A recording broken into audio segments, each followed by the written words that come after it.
Because ultrasound guidance isn't used. They have an abortion instrument. They poke it around in the uterus until they think they have all the tissue out, and then someone in the lab inspects the tissue and makes sure that all of the limbs are there, the arms and legs. They inspect to make sure the calvarium, the head, is there. They inspect to make sure the internal organs are there. And as long as it's there, then the woman can leave. If it's not, they have to go in there again and do another pass. What happens if that doctor doesn't feel the tension at just the right amount of time? What if you have a plastic garbage bag and you poke something too hard through it? What happens?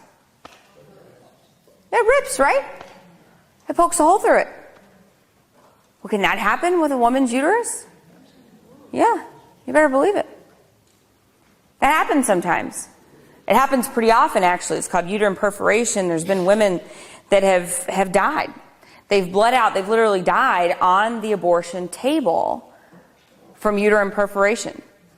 Because the abortion clinics, they won't call the ambulance. That's like the scariest thing in the abortion industry, is to actually call an ambulance if it's needed. To have an ambulance come in, with the siren and the lights. Oh, it's terrible PR. The worst kind of PR in the world. They would rather a woman die on the table and try to cover that up than have to explain why a screeching ambulance came in their parking lot.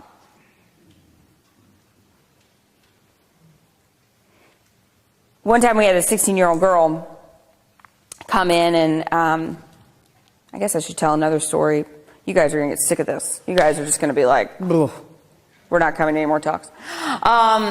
We had a 16-year-old girl come in, and she was young and had never been to a doctor like this before, and was pregnant, having an abortion, surgical abortion. I'm not really sure what happened. I don't remember if the uterus was perforated or we had just nicked it or something happened. She was hemorrhaging, and it's probably a small tear, and she's hemorrhaging, and she's laying on the table, and we should have called the ambulance, but we're not going to do that. And we just kept packing her full of gauze.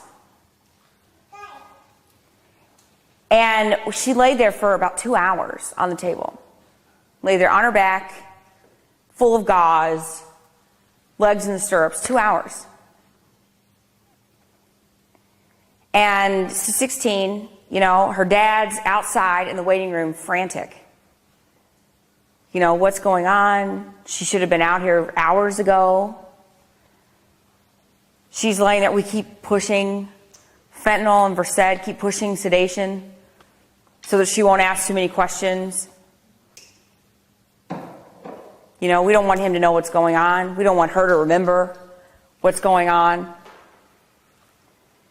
That's the reality of the abortion industry.